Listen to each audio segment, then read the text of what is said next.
Question number 4.16 क्या कह रखा है? कह रखा कोई प्लेयर है और एक बाल को 100 मीटर की मैक्सिमम क्षैतिज दूरी हॉरिजॉन्टल तक फेंक सकता है। कह रखा है कि उसी बॉल को कितनी मैक्सिमम ऊंचाई तक फेंक सकता है। उसी बॉल को कितनी मैक्सिमम ऊंचाई तक क्या कर सकता है? फेंक सकता है।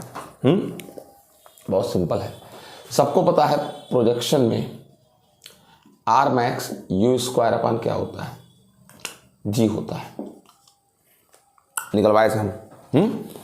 और H max U square upon 2g और यू स्क्वायर अपान जी क्या है? आर मैक्स है। R max 100 metre 50 metre. Question next क्या है? 4.17 कह रखा है भैया 80 सेंटीमीटर लेंथी कोई वायर है, धागा है, स्ट्रिंग है, थ्रेड है और उसके एक टर्मिनल पर एक पत्थर बांध करके लंगड़ बना लो। धागा ले लो, पत्थर बांध लो और धागे की लंबाई जो है, धागे की लंबाई 80 सेंटीमीटर, लंगड़ बांध दिया गया। और कह रखा है उसको यूनिफॉर्म स्पीड से घुमा रहा है। घुमाइए। कह रखा है कि इसकी जो फ्रीक्वेंसी दे रखा है वो 14 साइकिल पर 25 सेकेंड। कह रखा है कि एक्सीलरेशन बहुत सिंपल है, वी स्क्वायर अपान आर, यही होगा। वी अब चूंकि आपको यन दे रखा है तो वी इज इक्वल टू क्या होगा? R omega, R square omega square R omega square, ये हो गया बेटा। अब आपको बता दें, बड़ी आसानी से निकल जाएगा। पूछे कैसे? ओमेगा मतलब 2πn होता है।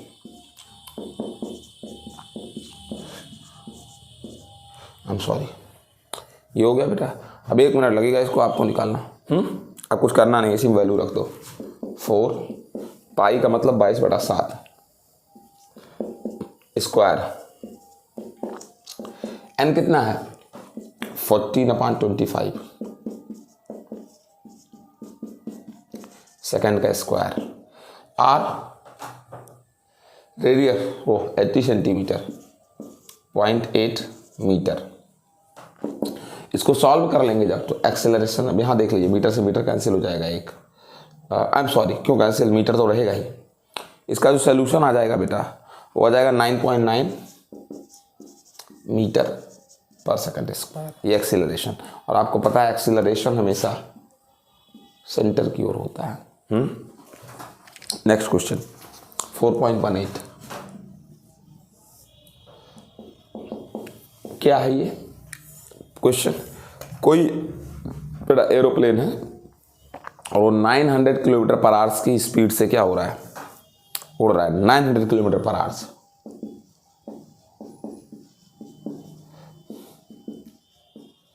किलोमीटर को मीटर में बदलने के लिए 1000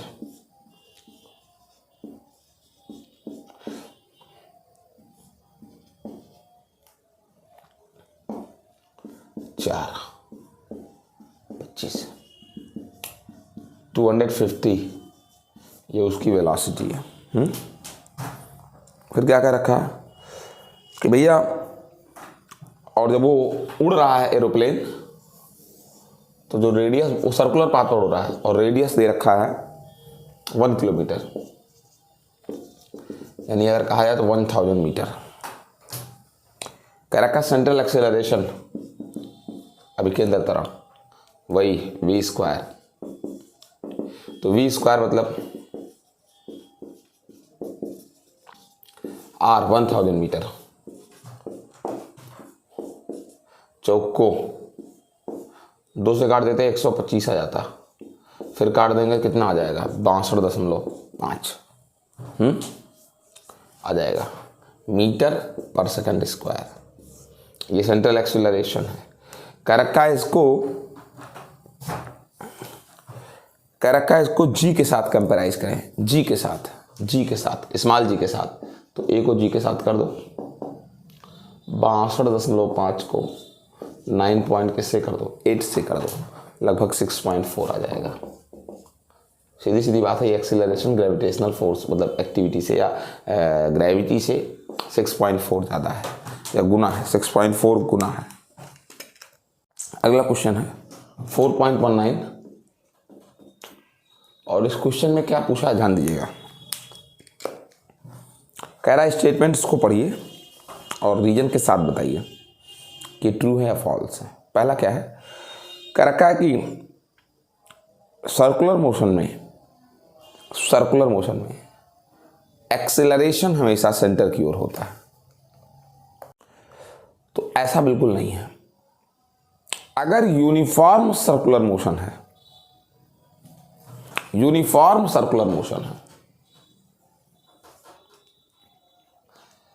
मतलब ये हमेशा कांस्टेंट रहे,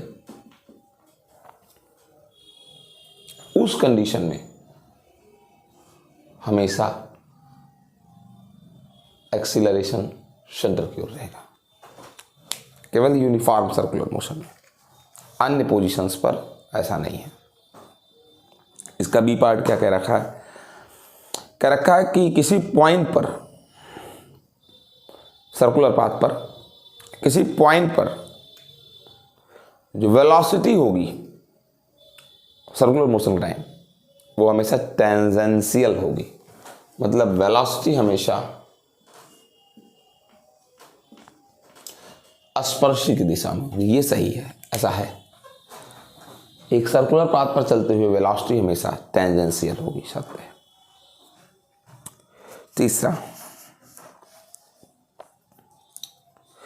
कह रखा किसी पार्टिकल के यूनिफॉर्म सर्कुलर मोशन में 1 साइकिल के लिए एवरेज एक्सीलरेशन एक 0 सदिश है, 0 सदिश है। तो सही है बेटा। 1 साइकिल जब कंप्लीट करोगे,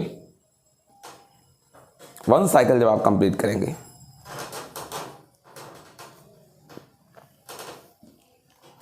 तो पूरे 1 साइकिल में यहीं से स्टार्ट किए थे और हमेशा ही देखो, मान लो इस तरफ है, फिर ऐसे गए और फिर यहाँ पहुँचे, यहाँ पर इस तरफ हो गया, तो नेट कितना आ गया, 0।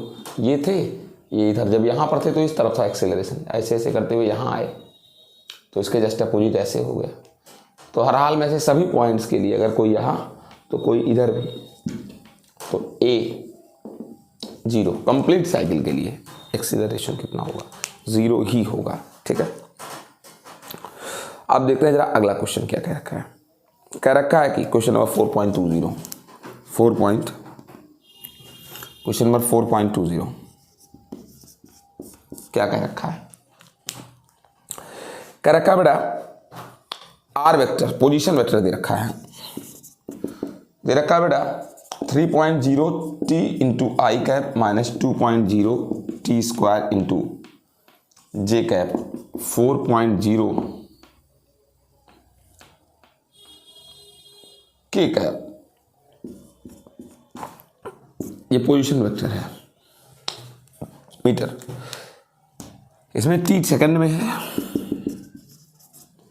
और क्या कह रखा है, और बाकी सारे यूनिट्स इस तरीके हैं आई जे के इत्यादि कि आर की वैल्यू मीटर में है। सवाल दे रखा है, कह रहा है पहले तो वेलोसिटी और एक्सेलरेशन निकालो।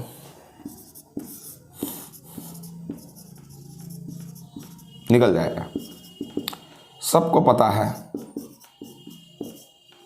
ये होता है, ये सबको पता है। अगर वेक्टर कर दोगे तो भैया डी डी टी आर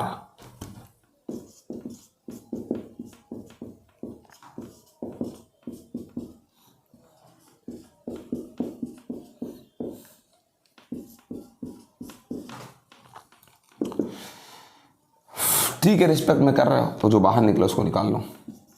3.0 और आई कैप बाहर निकलेगा, आई कैप बाहर निकलेगा। D D T of T. ऐसे ही 2.0 जे कैप बाहर निकलेगा और इसका डिफरेंशिएशन कर दो। 4.0 और के कैप बाहर निकलेगा, ये सब कांस्टेंट है और कुछ बचा ही नहीं तो डी डी टी आप इन्हीं का कर दो, या कुछ बचा ही नहीं तो एक बचा है ना, एक का कर दो, और एक नियतांक है और नियतांक का कितना हो जाएगा, 0 हो जाएगा।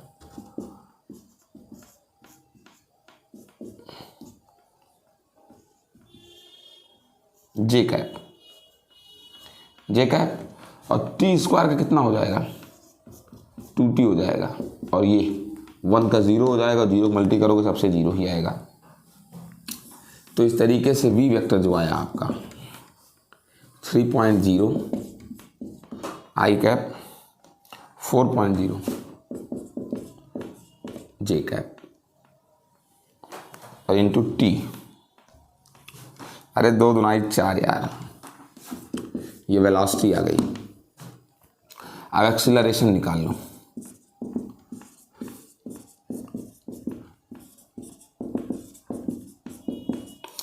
वेलोसिटी है कितनी, 3i cap 4j cap T. नियतांक बाहर कर दो, 3i पूरा बाहर कर दो, डी डी टी ऑफ 1। जब सब बाहर कर लिए तो यहाँ 1 बचा, 4j बाहर कर दो, D D T of T. 3i cap 4j cap, इसका 1 हो जाएगा। एक्सीलरेशन आ गया। फिर क्या कह रखा है, ये कहीं मुझसे कुछ गलती तो नहीं हुई है?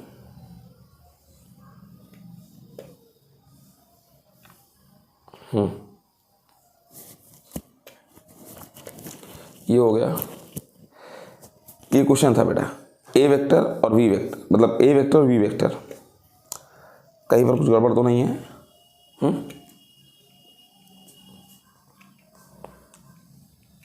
3i cap 4j cap T सही तो है। और फिर क्या रखा है, एक्सीलरेशन। तो एक्सीलरेशन में मुझसे एक गलती हुई, ये बेटा ये तो बाहर कर लिया था और यहाँ 1 बचा, 1 का जब डिफरेंशिएशन करोगे तो 0 आ जाएगा और 0 का जब इससे मल्टी करोगे तो ये खत्म हो जाएंगे, यही इतना आएगा। तो ये ए वेक्टर का यूनिट भी रख दो मीटर पर सेकंड स्क्वायर और इसका भी रख दो वेलोसिटी का मीटर पर सेकंड। अब देखिए आगे निकालना क्या है, कह रखा है t बराबर 2.0 सेकंड पर velocity, t is equal to 2.0 second पर वेलोसिटी और एक्सीलरेशन कितना होगा, यही निकालना है। देखिए बेटा क्या है, क्वेश्चन में जो आगे कह रखा है कि t is equal to 2 second पर कर की वेलोसिटी का मैग्नीट्यूड और डायरेक्शन बताइए। आपने अभी वेलोसिटी निकाला था कितना बेटा, वेलोसिटी निकाला था 3.0 आई cap minus 4.0 T into j cap, ये आपने वेलोसिटी निकाला था। आप कह रखा है t is equal to 2 second पर वेलोसिटी, तो रखिए 3.0 आई कैप 4.02 इंटू क्या जे कैप, 4 टू जा 8.0 जे कैप, ये वेलोसिटी हो गई। ठीक है, अब क्या चीज कह रखा है कि मैग्नीट्यूड बताना है इसका, मैग्नीट्यूड।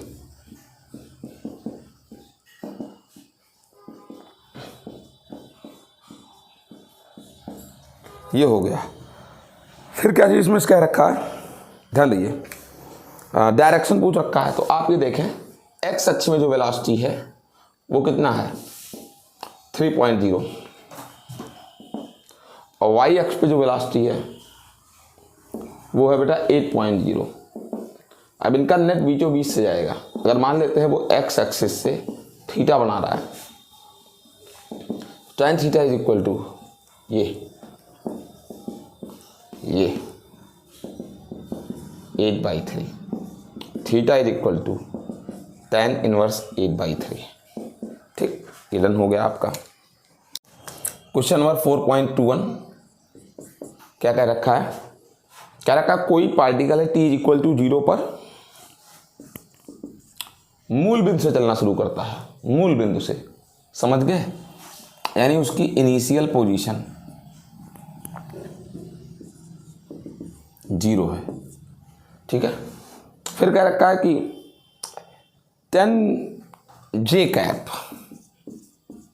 मीटर पर सेकेंड की वेलोसिटी से चलना प्रारंभ करता है। तो एक्चुअली में ये जे कैप है, यानी वाई एक्सिस के अलाउंग चलना शुरू करता है। इनिशियल वेलोसिटी 0 का मतलब इनिशियल वेलोसिटी, वाई एक्सिस के अलाउंग 10 जे कैप मीटर पर सेकेंड। और जब वो वाई एक्सिस के अलाउंग चल रहा है पार्टिकल, केवल वाई एक्सिस के अलाउंग चल ही रहा है, यानी एक्स एक्सिस के अलाउंग उसका इनिशियल वेलोसिटी कितना होगा? वो 0 होगा, एक्स एक्सिस के अलाउंग उसकी इनिशियल वेलोसिटी। फिर क्या कह रखा है? और एक्सीलरेशन, जो उसका एक्सीलरेशन प्रोवाइड कर रखा है तुमको बेटा, वो एक्सीलरेशन दे रखा है 8.0 आई कैप 2.0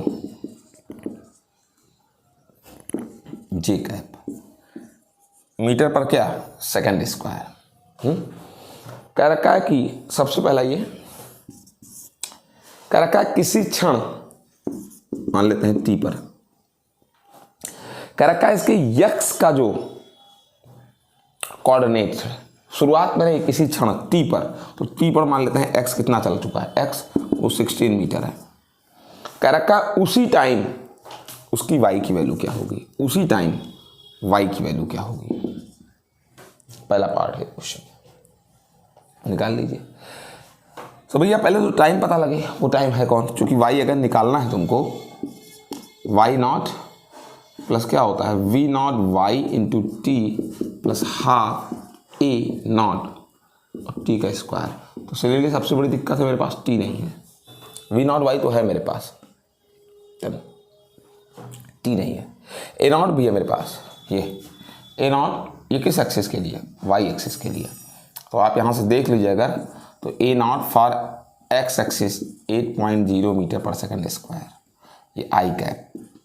और अगर आपको ए नॉट वाई चाहिए हो तो 2.0 जे cap metre per second square. तो वाई की वैल्यू अगर आपको चाहिए टी टाइमिंग पर, तो टी टाइमिंग पहले पता करो।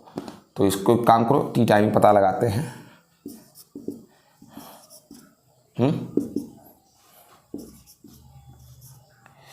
सॉरी,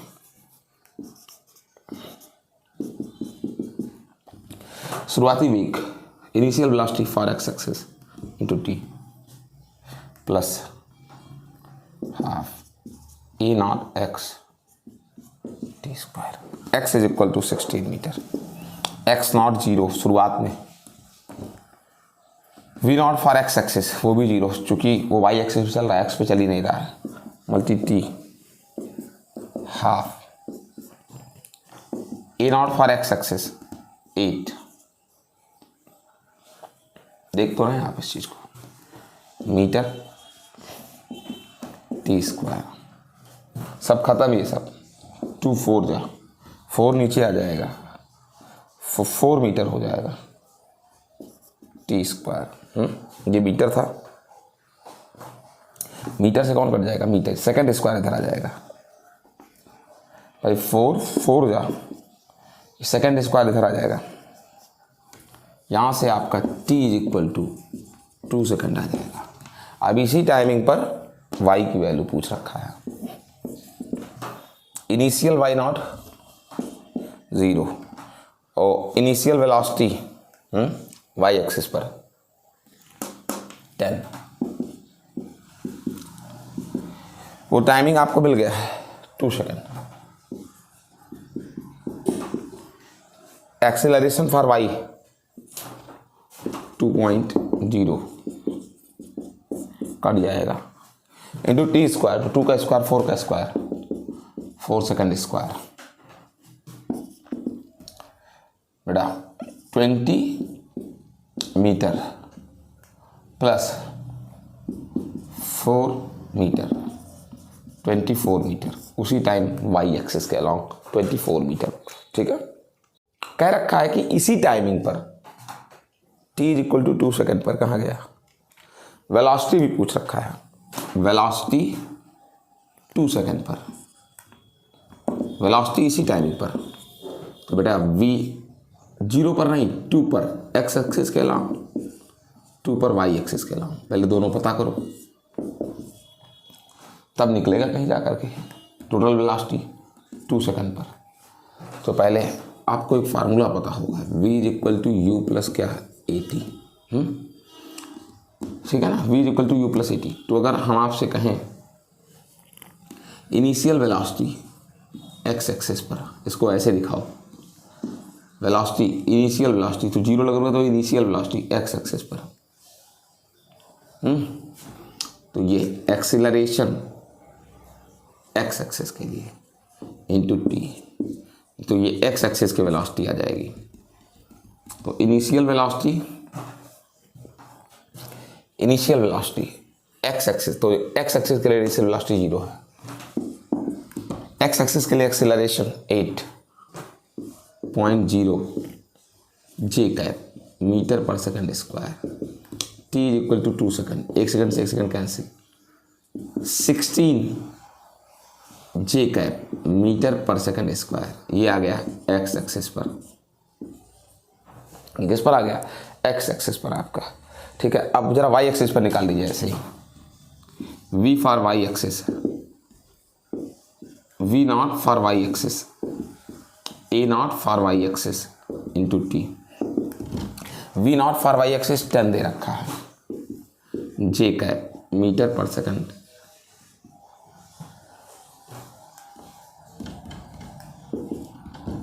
y एक्सिस के लिए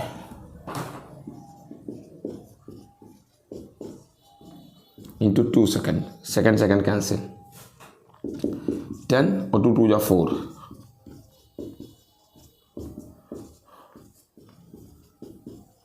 टेन 4 कितना हो जाएगा 14 जे कैप मीटर पर सेकंड।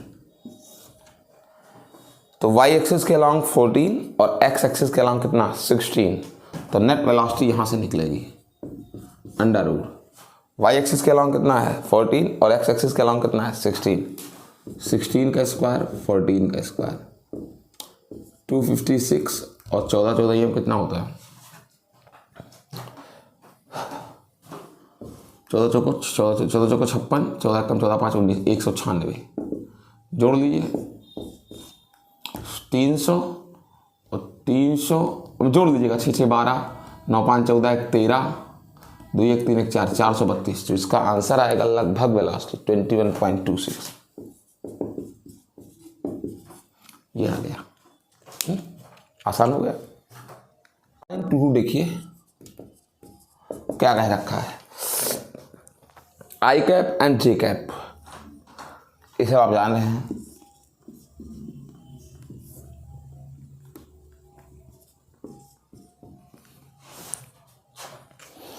कह रखा है कि आई कैप प्लस जे कैप, आई कैप माइनस जे कैप का, ये एक्स एक्सिस है, ये वाई,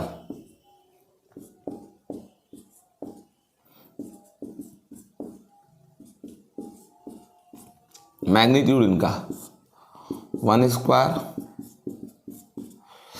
इनका आई कैप माइनस जे कैप का, सबके आगे 1 1 जान रहे हैं आप, √2 इनका भी।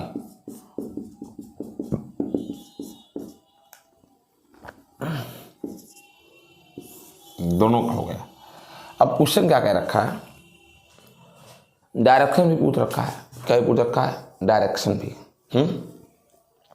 अभी देख लीजिए, कह रखा है इनके डायरेक्शंस क्या होंगे इनके, तो पहले समझिए,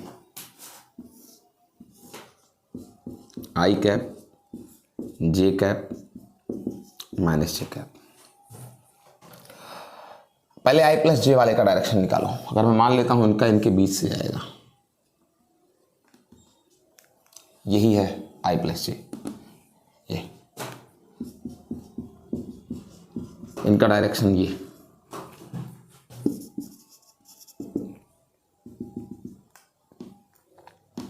इनका मैग्नीट्यूड 1 है, ये इनका भी मैग्नीट्यूड 1 ही है।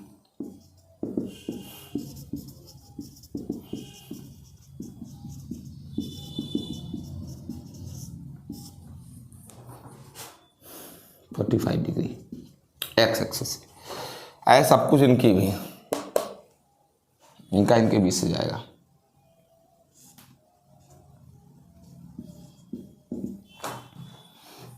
यही है आई कैप माइनस जे कैप। निकाल लीजिए एंगल।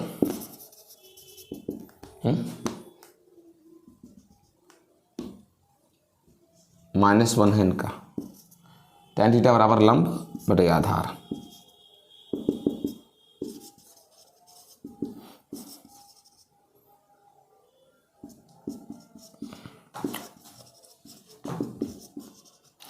वन का मतलब 45, माइनस को अंदर रखेल दो, -45 डिग्री नीचे की हो गया। अब क्वेश्चन कह रखा है ए वेक्टर। क्वेश्चन कह रखा है कि ए वेक्टर मतलब 2i +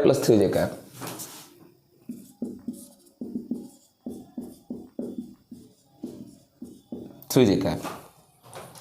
कह रखा है कि i + j और i - j के डायरेक्शन में कंपोनेंट निकालिए। मतलब ये भी एक वेक्टर है। ये ए वेक्टर बराबर दिया, कह रहा है इसके डायरेक्शन में कंपोनेंट i + j के, और इसी का इसके डायरेक्शन में कंपोनेंट। तो आपको एक चीज़ बता दें, अगर मान लेते हैं ये ए वेक्टर है और मान लें ये है i + j, इसको b मान लो, तो इसका इसके डायरेक्शन में कंपोनेंट, ए वेक्टर का इसके डायरेक्शन में कंपोनेंट, इसके डायरेक्शन में, बी वेक्टर के डायरेक्शन में कंपोनेंट होगा a cos theta. A vector का इसके डायरेक्शन में कंपोनेंट a cos थीटा होगा। तो कैसे निकालेंगे a cos थीटा, यही निकालना है, ए वेक्टर का इनके डायरेक्शन में कंपोनेंट। तो a cos थीटा कहाँ मिलेगा, ए वेक्टर का मल्टी कराओ बी वेक्टर से, A B cos theta, a cos theta multi B, यही निकालना है।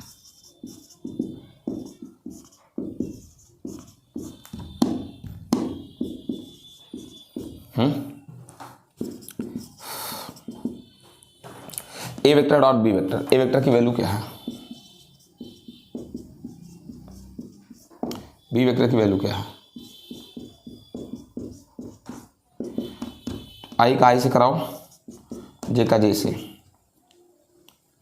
ठीक हुआ। अपान बटे माड़ा बी था, मतलब i + j, माड़ा बी मतलब क्या, i + j। तो i + j का आया कितना है, कहाँ गया कमीना, ये √2, 5/√2।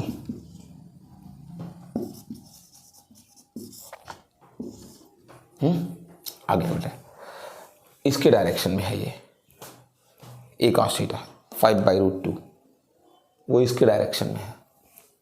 अब बिल्कुल सेम इसी तरीके उसने कहा है कि इसी का ए वेक्टर का ही बी वेक्टर के डायरेक्शन में, लेकिन जब ये प्लस ना हो बल्कि कितना हो, माइनस हो, ठीक है ना। तो जहाँ जहाँ प्लस था वहाँ क्या कर दो, माइनस कर दो, जहाँ जहाँ प्लस था वहाँ माइनस कर दो,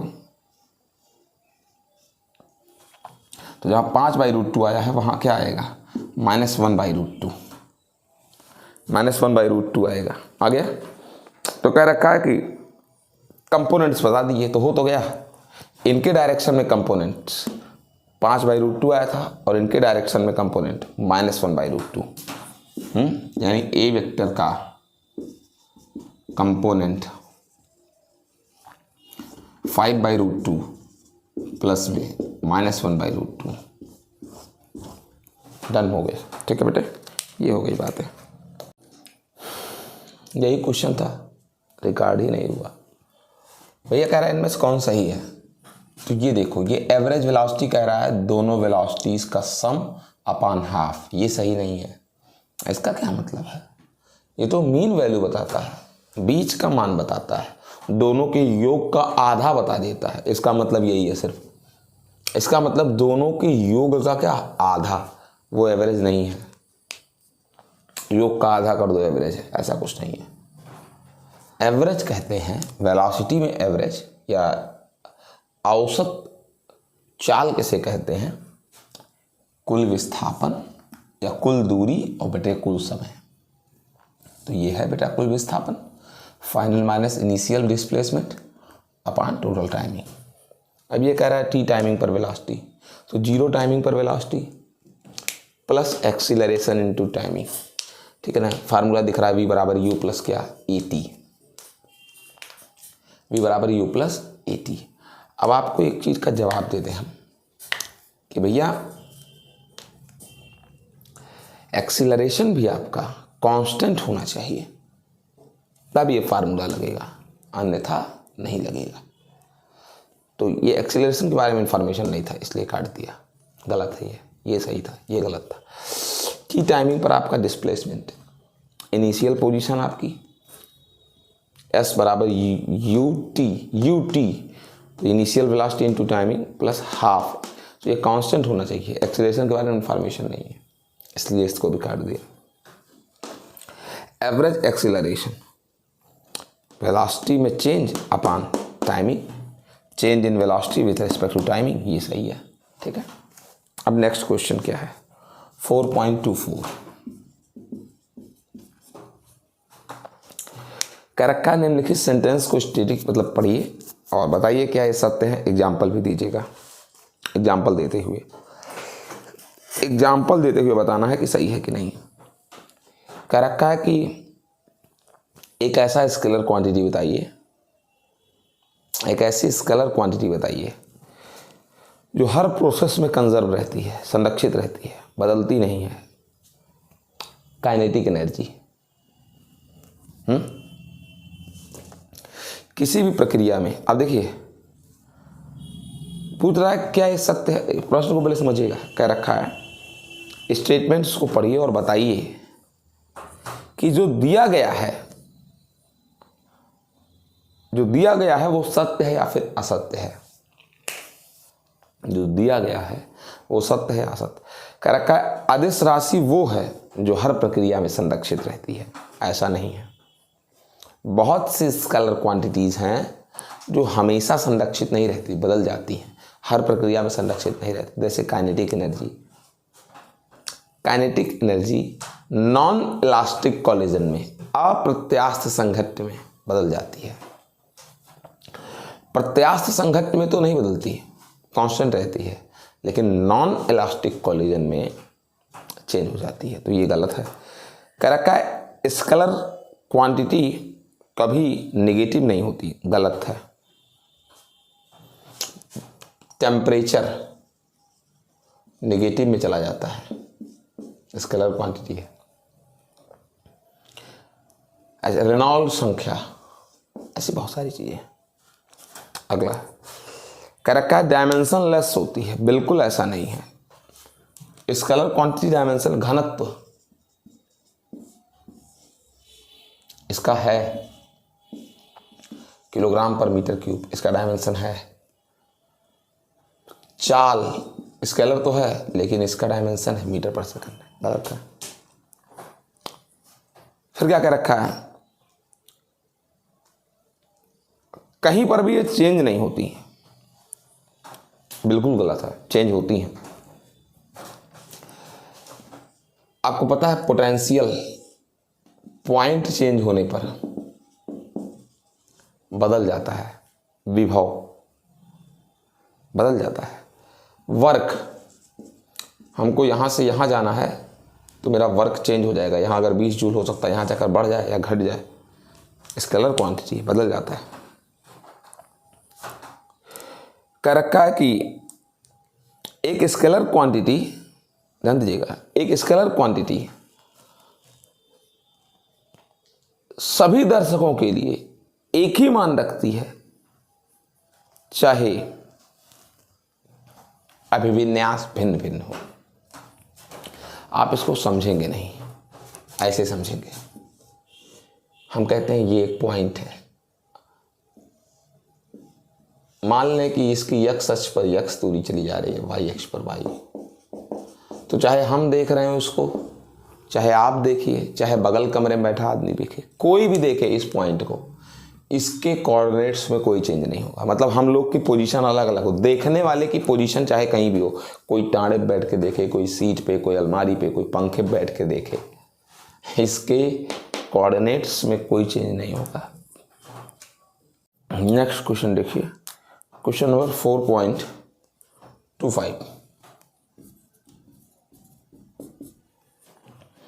कह रहा है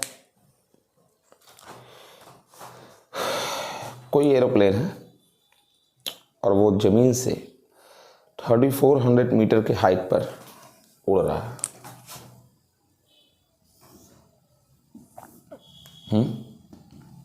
ये और हॉरिजॉन्टल उड़ रहा है। ये हाइट 3400 मीटर है। कह रखा है कि नीचे कोई प्रेक्षक है, ऑब्जर्वर है ज़मीन पर, और वो देखता है कि 10 सेकंड में प्लेन की जो दो पोजीशंस हैं उनके बीच का एंगल 30 डिग्री है। यानी उसने क्या देखा कि उसको 10 सेकंड में प्लेन की इन दो पोजीशंस के बीच 30 डिग्री का एंगल दिखा टोटल, यानी 15 इधर और 15 इधर, ठीक है, 15-15 डिग्री। कह रखा है कि स्पीड बताइए। Speed is equal to distance upon time. Total 10 second, तो आधा चलने में 5 सेकंड। आधा मतलब ये, अगर इसको P मान लें तो AP, तो AP आप निकालोगे कैसे? निकल जाएगा, हाइट दी हुई है। AP कैसे निकलेगा? आपको पता है tan theta is equal to ये अपान ये OP, लंब बटे आधार, एल्टीट्यूड अपान बेस। तो AP is equal to OP multi tan 15 degree.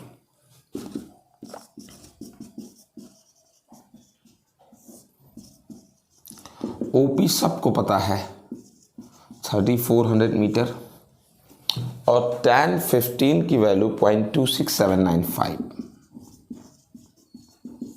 ये सब रटना चाहिए या आपको देखने आना चाहिए, मैथमेटिक्स की बुक में दिया हुआ है। ट्रिग्नोमेट्रिकल सीरीज 182.2 मीटर पर सेकंड। ये हो गया। क्वेश्चन नंबर 4.26 क्या है? कह रखा है कि किसी वेक्टर में मैग्नीट्यूड और डायरेक्शन दोनों होता है। सही है, वेक्टर क्वांटिटीज में मैग्नीट्यूड भी और डायरेक्शन भी है। क्या कह रखा है कि क्या दिक् स्थान में, दिक् स्थान मतलब स्पेस में, स्पेस मतलब जिसमें X axis, Y axis, Z axis सब कुछ हो, कह रखा है क्या स्पेस में इसकी कोई पोजीशन है? नहीं।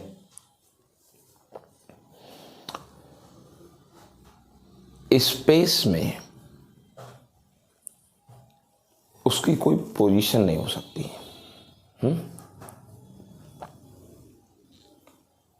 क्योंकि उसका मैग्नीट्यूड और डायरेक्शन कांस्टेंट होता है। वेक्टर का मैग्नीट्यूड और डायरेक्शन कांस्टेंट होता है, इसलिए इसकी कोई पोजीशन नहीं होती। सेकंड क्वेश्चन क्या रखा है? क्या यह टाइम के साथ चेंज हो सकता है? जब आपको कोई चीज़ प्रोवाइड कर दी गई, कोई वेक्टर आपको प्रोवाइड कर दिया गया, तो फिर वो चेंज कैसे होगा? जैसे दे दिया गया 2i cap, 3i cap, 3j cap, 5k cap. अब आपको जब एक वेक्टर दे दिया गया तो फिक्स हो गया। i वेक्टर मतलब कि i कैप मतलब x एक्सिस में 2, और j कैप मतलब y एक्सिस में 3, और k कैप मतलब z एक्सिस में 5। जब आपके साथ तय कर दिया गया कि x पर 2 चलना है, y पर 3 चलना है और z पर 5 चलना है, तो फिर टाइम के साथ चेंज कैसे होगी? अगर आपको ये कहा होता कि ए वेक्टर टाइम डिपेंडिंग है, मतलब देखिए 2i कैप लिखा है तो 2i कैप के बगल t भी लिख दिया होता, तब आप कहते कि ये टाइम डिपेंडिंग है, टाइम के साथ चेंज हो पाएगा। लेकिन अगर कहीं टाइम का जिक्र नहीं है तो फिर वो चेंज नहीं हो सकता। खैर, थर्ड पार्ट कह रखा है ए वेक्टर और बी वेक्टर स्पेस में सेम अमाउंट में है। A vector is equal to B vector, same amount में है, स्पेस में, ठीक है। कह रखा है क्या इनका इफेक्ट सेम होगा? हम कहते हैं एक आदमी मेरे सामने खड़ा हो, मान लो एक आदमी मुझसे मेरे सामने 5 मीटर की दूरी पर खड़ा हो, एक आदमी मेरे फ्रंट में 5 मीटर के डिस्टेंस पर खड़ा हो और एक आदमी मेरे लेफ्ट में 5 मीटर के डिस्टेंस पर खड़ा हो, ठीक है। और दोनों को मैं एक ही बंदूक से गोली मारूं तो स्पीड तो दोनों की सेम है, क्योंकि दोनों गोलियां एक ही बंदूक से निकली हैं। डिस्टेंस भी सेम है, बशर्ते दोनों व्यक्ति जिनको मारना है आपको उनकी पोजीशन अलग अलग है। लेकिन क्या गोली किसी को धीरे किसी को तेज लगेगी? नहीं, दोनों की वेलोसिटी सेम है। अब चूंकि दोनों पर्सन्स हमसे सेम डिस्टेंस पर है, भले एक लेफ्ट में है एक राइट में है तो सेम डिस्टेंस पर, तो दोनों पर इम्पैक्ट सेम होगा बुलेट का। या फिर ऐसे कह दीजिए धरती पर 2 जगहों पर ग्रेविटी बिल्कुल सेम है और ग्रेविटी वेक्टर है। जितनी ग्रेविटी यहाँ है उतनी ही ग्रेविटी अमेरिका में भी है, तो फिर दोनों वेक्टर क्वांटिटी हैं और दोनों का अमाउंट सेम है, तो दोनों का इफेक्ट भी सेम पड़ेगा। अगला क्वेश्चन 4.27 क्या है? 4.27 क्या है? ध्यान दीजिएगा, क्वेश्चन है कोई वेक्टर है, उसमें मैग्नीट्यूड भी है और डायरेक्शन भी है, परिमाण भी है और दिशा भी है। मैग्नीट्यूड है और डायरेक्शन भी है किसी वेक्टर में। कह रखा है क्या इसका मतलब ये है? देखो एक चीज आपको पता है कि वेक्टर क्वांटिटी किसे कहते हैं? जिसमें मैग्नीट्यूड भी हो, परिमाण भी हो और दिशा भी हो। तो कह रहा क्या इसका मतलब ये है कि अगर किसी राशि में, किसी क्वांटिटी में मैग्नीट्यूड एंड डायरेक्शन दोनों हो तो वो वेक्टर होगा? बिल्कुल नहीं। इलेक्ट्रिक करंट को देखिए, इलेक्ट्रिक करंट में मैग्नीट्यूड है 4 एम्पियर 5 एम्पियर, मैग्नीट्यूड, डायरेक्शन भी है। इलेक्ट्रिक करंट एक डायरेक्शन में फ्लो होता है, पर ये वेक्टर क्वांटिटी नहीं है। क्यों? क्योंकि ये वेक्टर अलजेब्रा को फॉलो नहीं करता, ये वेक्टर अलजेब्रा को फॉलो नहीं करता। अगर आपको वेक्टर क्वांटिटी होना है तो आपके पास मैग्नीट्यूड, डायरेक्शन और साथ ही साथ आपको वेक्टर अलजेब्रा को फॉलो करना पड़ेगा। कर्ण स्क्वायर इज इक्वल टू लंब स्क्वायर प्लस आधार स्क्वायर, हाइपोटेनस का square is equal to altitude square plus base square. लेकिन करंट इस चीज़ को फॉलो नहीं करता है। जैसे 4 + 3 इज इक्वल टू 7, ये आपका सिंपल अलजेब्रा है, लेकिन 4 + 3 इज इक्वल टू 5 ये आपका वेक्टर अलजेब्रा है और करंट इसको फॉलो नहीं करता, इसलिए वो वेक्टर क्वांटिटी नहीं है। कह रखा है कि कोई ऑब्जेक्ट है और उसकी टार्क्यू का एक्सप्लेनेशन, उसके घूमने का, जैसे आपके लैब्स में ग्लोब रखा होता है तो ग्लोब के घूमने का एक्सप्लेनेशन, घूमने का एक्सप्लेनेशन मतलब कि वो किस स्पीड से रोटेट कर रहा है और किस डायरेक्शन में, क्लॉकवाइज या एंटी क्लॉकवाइज। कह रखा है कि क्या आप इसको एक्सप्लेन कर सकते हैं? क्या आप इसको एक्सप्लेन कर सकते हैं? तो सबसे पहली चीज़ ये है कि क्यों ना एक्सप्लेन कर सकते हैं। क्लॉकवाइज घूम रहा है या फिर एंटी क्लॉकवाइज घूम रहा है, ये हम बता सकते हैं। दूसरी चीज़, कितना घूम रहा है, इसको एंगल से बता दो कि 30 डिग्री घूम गया। जैसे मेरा चेहरा आपकी तरफ है, मैं लेफ्ट की तरफ 30 डिग्री घूम पाऊँ, तो एक्सप्लेन तो कर सकते हैं, बिल्कुल एक्सप्लेन कर सकते हैं। लेकिन ये कहना कि ग्लोब घूम रही है तो वो वेक्टर क्वांटिटी है, ऐसा बिल्कुल नहीं है। वो एक ग्लोब अगर घूम रही है तो वो वेक्टर क्वांटिटी नहीं है। रीज़न क्या है उसके वेक्टर क्वांटिटी ना होने का? उसका रीज़न ये है कि भैया चाहे लेफ्ट में घुमाओ और चाहे राइट में घुमाओ, घूमने की स्पीड दोनों तरफ सेम है, और अगर वेक्टर क्वांटिटी है तो उसका डायरेक्शन कांस्टेंट होना चाहिए, चाहे क्लॉकवाइज ही हो लो और चाहे एंटी क्लॉकवाइज ही हो लो। तो सबसे पहली चीज़ ये है कि, या फिर अगर आपको ये टफ पड़ता है तो एक चीज़ आपसे कहें, भैया जो लोग वेक्टर हैं तो वेक्टर अमाउंट जो होता है, जो वेक्टर अमाउंट होता है, आप बात कहूँ आपसे कि जो टार्क्यूज हैं ये सम के एडिटिव लॉ को फॉलो नहीं करते। अब हिंदी इंग्लिश में क्रम विनिमय नियम,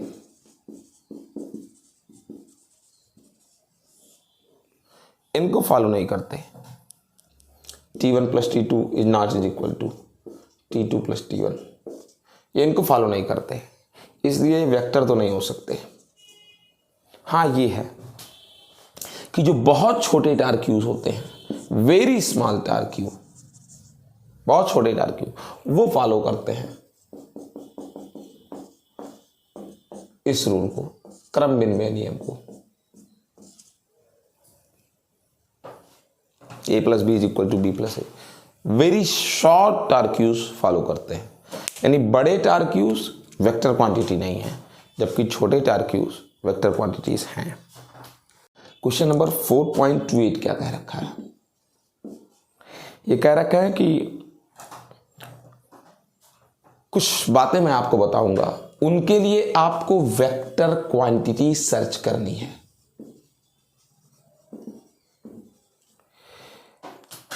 कुछ चीजें मैं आपको बताऊंगा, उनके लिए वेक्टर क्वांटिटीज। क्या कह रखा है कि लूप में अगर वायर को ऐसे ही मोड़ दें तो कोई वेक्टर क्वांटिटी नहीं हो सकती इससे रिलेटेड। क्यों? इससे किसी वेक्टर क्वांटिटी का रिलेशन नहीं है, क्योंकि जो चीज लूप होती है उसका डायरेक्शन हर पॉइंट पर बदलता है। लूप का डायरेक्शन हर पॉइंट पर बदलता है, और जिसका डायरेक्शन हर जगह बदल रहा है उससे आप किसी वेक्टर क्वांटिटी को जोड़ नहीं सकते।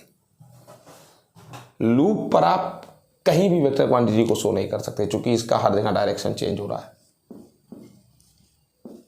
हर जगह डायरेक्शन चेंज हो रहा है। भाई मुझे नॉर्थ में चलना है तो लूप पर आप नॉर्थ एक जगह तो दिखा पाओगे, लेकिन पूरे लूप पर हर जगह डायरेक्शन बदल जा रहा है, तो हर जगह नॉर्थ कैसे दिखाओगे? और मैं 1 घंटे तक नॉर्थ ही चला तो लूप पर मुझे आप कैसे दिखाओगे? लूप में तो हर पॉइंट पर डायरेक्शन चेंज हो जा रहा है, नहीं पॉसिबल है। कह रखा है किसी प्लेन का डायरेक्शन, हाँ प्लेन से आप वेक्टर क्वांटिटी शो करते हो, क्योंकि प्लेन में जो डायरेक्शन होता है वेक्टर का वो प्लेन के परपेंडिकुलर बाहर की ओर फिक्स्ड है। इस प्लेन के परपेंडिकुलर कहीं भी बाहर की ओर एक ही डायरेक्शन है, तो इससे आप वेक्टर को दिखा सकते हैं प्लेन के डायरेक्शन से। कह रखा है किसी गोले के साथ, भैया गोला जो होता है गोले से आप किसी वेक्टर क्वांटिटी को रिलेट नहीं कर सकते। किस गोले से किसी भी वेक्टर क्वांटिटी को रिलेट नहीं कर सकते, क्योंकि गोले की कोई दिशा नहीं है। गोले के केंद्र से कोई भी त्रिज्या निकालोगे तो अगर मान लो गोले के सेंटर से मैं 2 त्रिज्या निकालूं तो दोनों त्रिज्याओं की दिशा समान नहीं होगी, अलग अलग ही होगी। गोले के सरफेस पर कहीं भी, एक पूरे गोले के सरफेस पर कहीं भी आप सेंटर से रेडियस निकालेंगे, सब डायरेक्शन अलग होगा, कोई भी 2 का एक डायरेक्शन नहीं है। तो गोले के सरफेस के हर पॉइंट पर सेंटर से आने वाली रेडियस का डायरेक्शन चेंज हो जाता है, गोले के भी कोई डायरेक्शन नहीं है।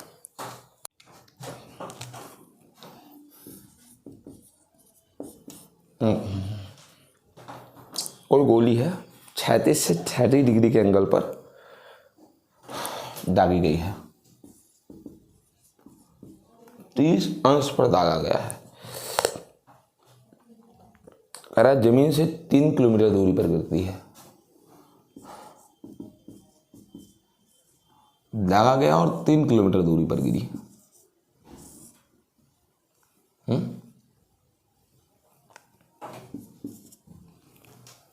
फिर क्या कह रखा है? किसी तरीके से आप इसको अपडेट करके, थीटा को अपडेट करके क्या आप किसी भी तरीके से थीटा को अपडेट करके, थीटा को थीटा डैश बना दो, बढ़ा दो, घटा दो, किसी तरीके से क्या आप इसको 5 किलोमीटर कर सकते हो? मतलब गोले को इसकी वजह से थोड़ा आगे तक मार सकते हो? पता नहीं भैया, 3 किलोमीटर तक तो मार सकते हैं।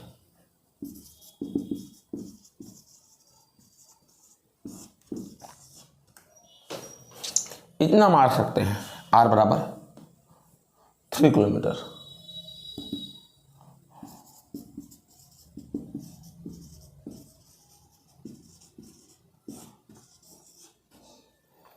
इतना मार सकते हैं और 3 किलोमीटर कम मार रहे हो जब थीटा का डिग्री रख रहे हो 30 डिग्री।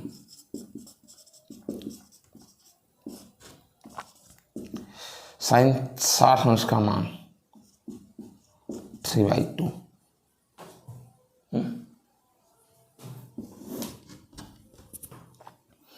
6/√3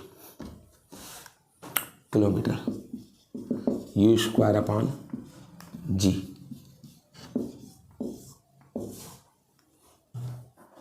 यानी सोचिएगा, इतना तुम मार सकते हो, लेकिन 5 किलोमीटर मार पाओगे पता नहीं।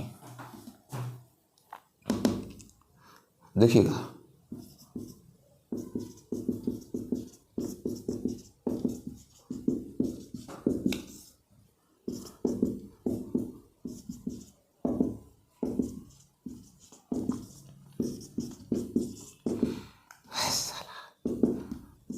एक 1.732 किलोमीटर, जो आंसर इसका आएगा 3.464 किलोमीटर। u²/g का मान आया है इतना, u²/g का मान 3.64 किलोमीटर। आप जानते हैं ये क्या है? ये आर मैक्स है। आर मैक्स की वैल्यू इतनी होती है, कितना? u²/g। हमने इसी से निकाला है, इसी फार्मूले से। हम देख रहे हैं आर मैक्स की वैल्यू है ये, और आर मैक्स ज़्यादा से ज़्यादा 3.5 किलोमीटर। आप किसी हालत में 5 किलोमीटर तक नहीं वार कर सकते। तो देखो 4.30 क्या कह रखा है? कोई लड़ाकू जहाज है 1.5 किलोमीटर की ऊंचाई पर 720 किलोमीटर पर घंटे की 36 साल से उड़ रहा है।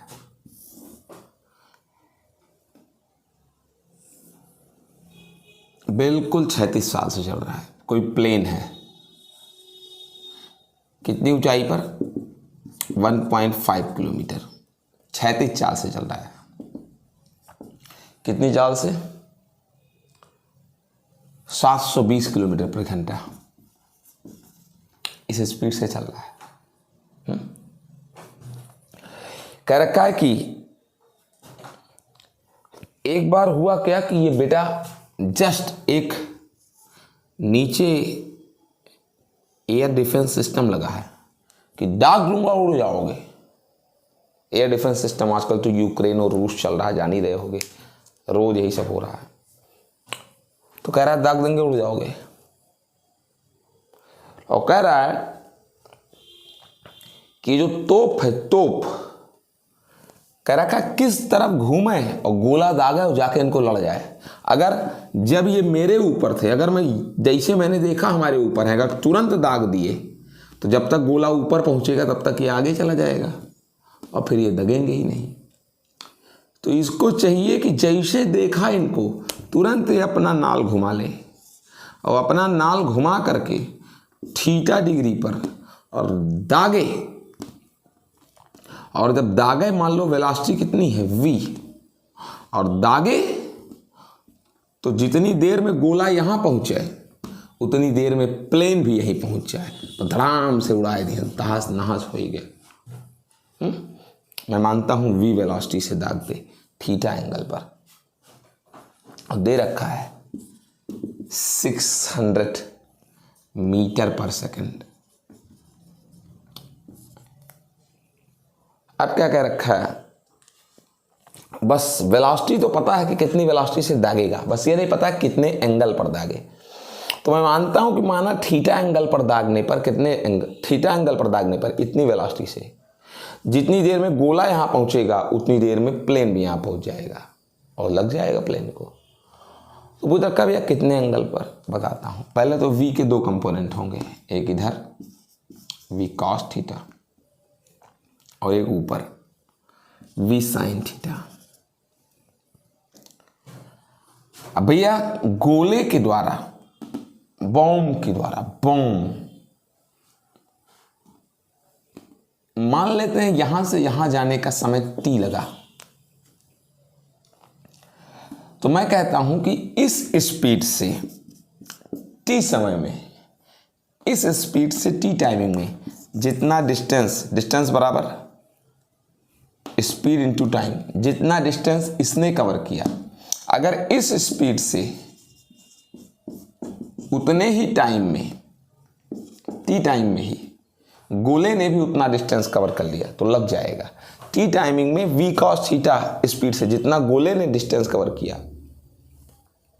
इधर गोले ने जितना डिस्टेंस कवर किया कितने टाइम में, t टाइमिंग में, अगर उतना ही डिस्टेंस प्लेन भी चलती है तो तुम आओ ऊपर से, हम नीचे से आवत है, टकरा जाएगा। तो कितने एंगल पर दागे, आइए cos theta u by V, u बराबर 720, v बराबर 600, 12 छंग 72, 12 पंचे 60, 12 छंग 72, 12 पंचे कितना होता है बेटा, 60 होता है। अब पता नहीं मैंने किया सही कि नहीं किया। ये 720 किलोमीटर पर आवर से बेटा, इसको जरा मीटर पर सेकंड में बदल लो। 720 किलोमीटर पर आवर्स को मीटर पर सेकंड में बदलने के लिए 3600, 2 जीरो कट जाएगा, 36 दूना 72, 200 मीटर पर सेकंड आ जाएगा। तो यहाँ 200 रख दो, तो ये आ जाएगा 1/3.33 लगभग। और आपको बता दें cos थीटा में 0.33 जो एंगल है वो 19.5 डिग्री का एंगल है, यानी cos 19.5 डिग्री का, cos थीटा cos 19.5 डिग्री का एंगल है, यानी थीटा बराबर हॉरिजेंटल से 19.5 डिग्री पर। अब आपको दिखाने कि थीटा किसी तरीके से हाइट पर नहीं डिपेंड करता, हाइट पर डिपेंड नहीं करता। तो प्रश्न ये था इनका कि कितनी ऊंचाई पर उड़ाएं, ये कितनी ऊंचाई पर उड़ाएं कि गोला ना लगे उनको। तो मैं एक चीज कह दूं कि थीटा हाइट पर डिपेंड ही नहीं करता, चाहे जितनी ऊंचाई पर उड़ाओगे वो लगेगा जरूर। समझ गए बेटा। अब देखिए आगे 4.31 कह रखा बेटा एक साइकिल सवार है, 27 किलोमीटर पर आवर की स्पीड से साइकिल चला रहा है, 27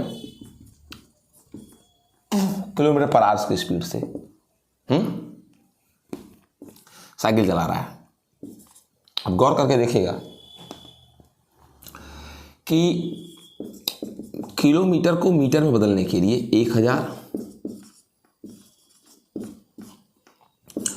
9 चौक 36, 2 दूना 4, 2 पंचे 10, 15/2 मीटर पर सेकंड, ये वेलोसिटी है उसकी।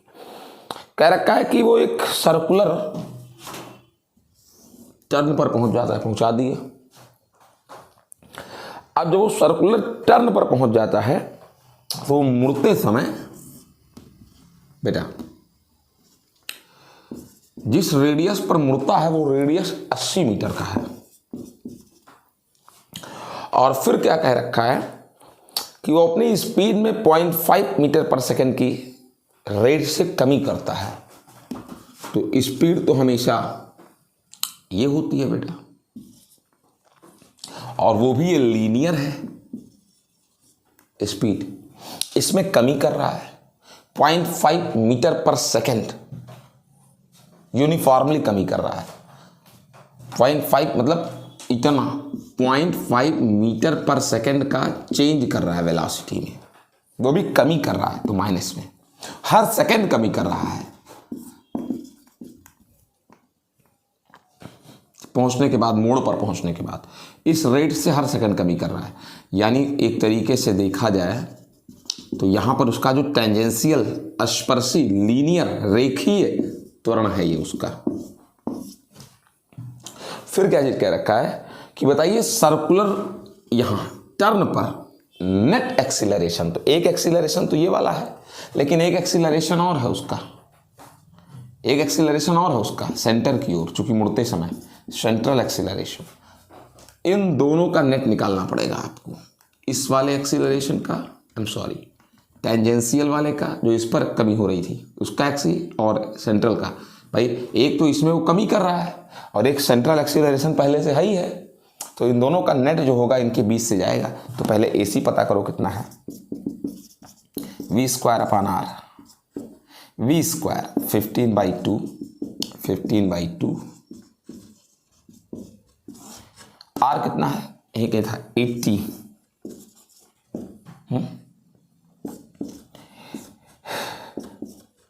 ये हो गया बेटा। और अगर निकाला जाए 45 अपान, और 2 या 4 नीचे आ गया,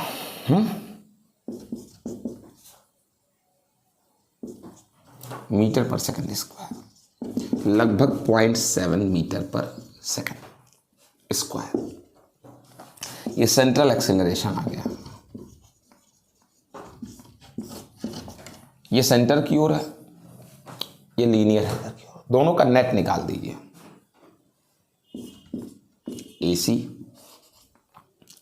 80, नेट बीच से जाएगा, और चूंकि ये ज़्यादा है और कम है इसलिए नेट लगभग इधर से जाएगा। तो नेट कैसे निकलेगा, 0.7 का स्क्वायर, 0.5 का स्क्वायर, 49, 25, 9×5 = 14, 74 लगभग, अंडर रूट कितना आ गया, 74 आ गया। अब क्या रखा है ये बता दीजिए, एंगल बता दीजिए, डायरेक्शन भी नेट का। तो अगर मैं मान लूं कि एंगल थीटा है सेंट्रल वाला, क्योंकि इसका तो पोजीशन सब जगह बदलता रहता है,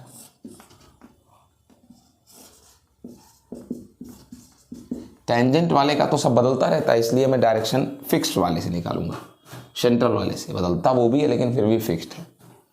तो tan थीटा, लंब गिरा दो, थीटा के सामने एल्टीट्यूड, लंब कितना, चलो किसी से भी निकाल दो, अब हमको फर्क नहीं पड़ता, किसी से भी निकाल दो, किसी से भी निकाल दो, या फिर इससे ना निकालना चाहते हो, इससे निकालना चाहते हो तो इसी से निकाल दो।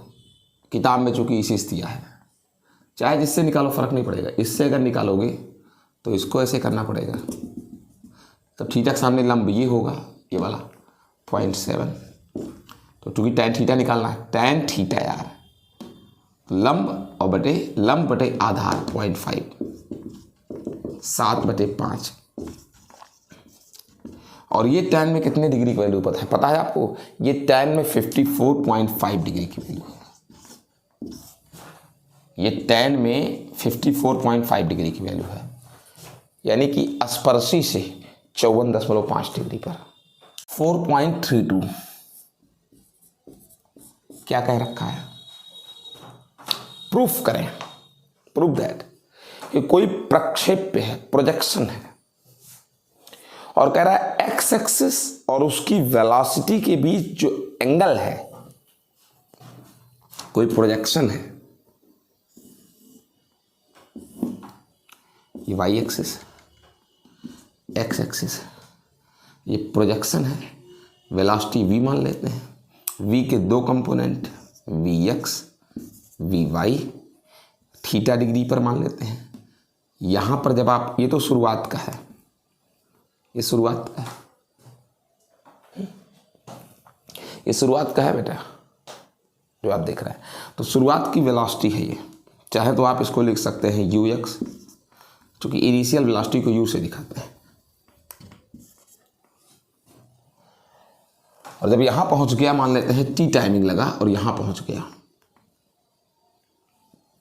तो यहां पहुंच गया तो आपको पता है फाइनल वेलोसिटी। और यहां पर पार्टिकल ना तो ऊपर जा रहा है और ना तो नीचे आ रहा है, यहां पर टॉप पॉइंट पर h मैक्स की पोजीशन में, ना तो ऊपर जा रहा है ना तो नीचे आ रहा है।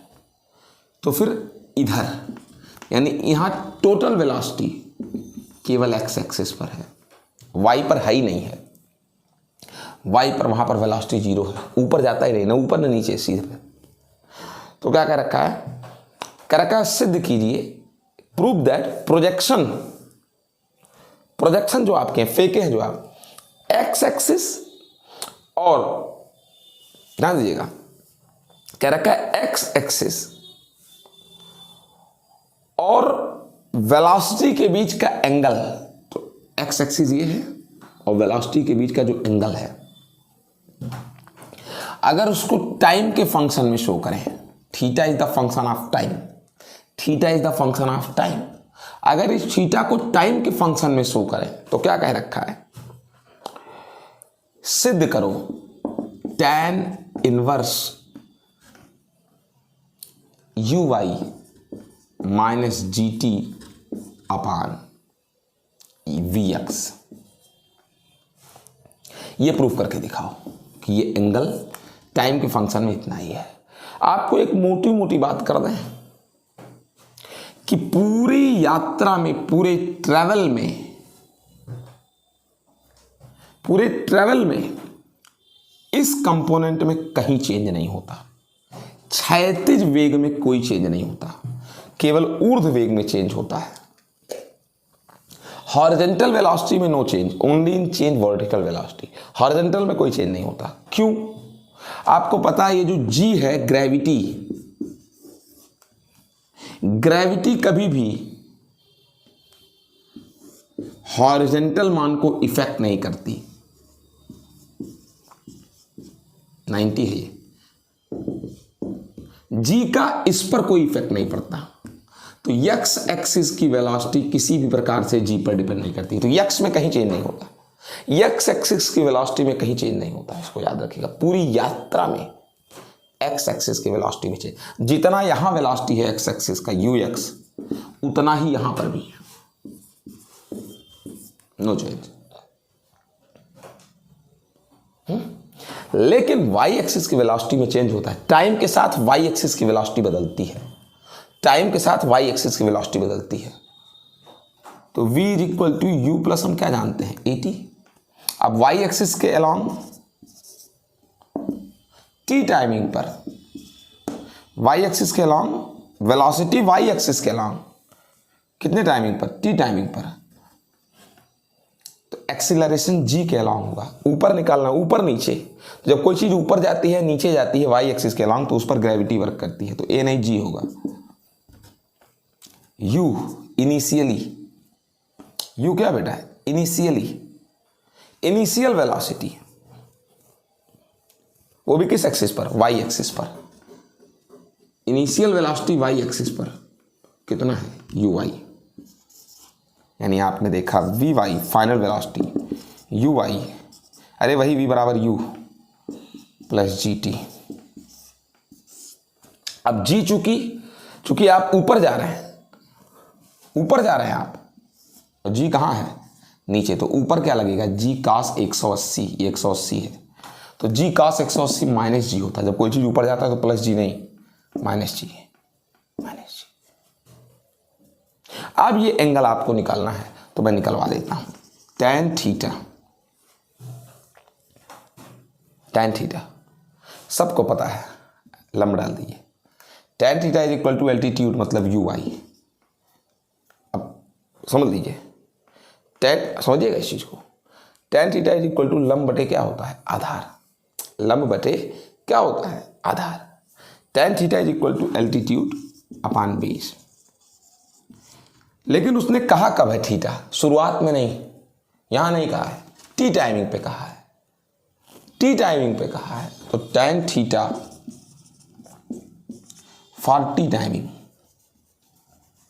tan theta for T timing is equal to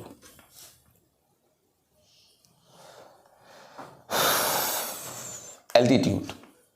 तो टी टाइमिंग पर वेलोसिटी, टी टाइमिंग पर velocity V Y, T time to समय के साथ कहा है, अपान बेस, बेस ये है, ये और बेस कभी चेंज नहीं हुआ।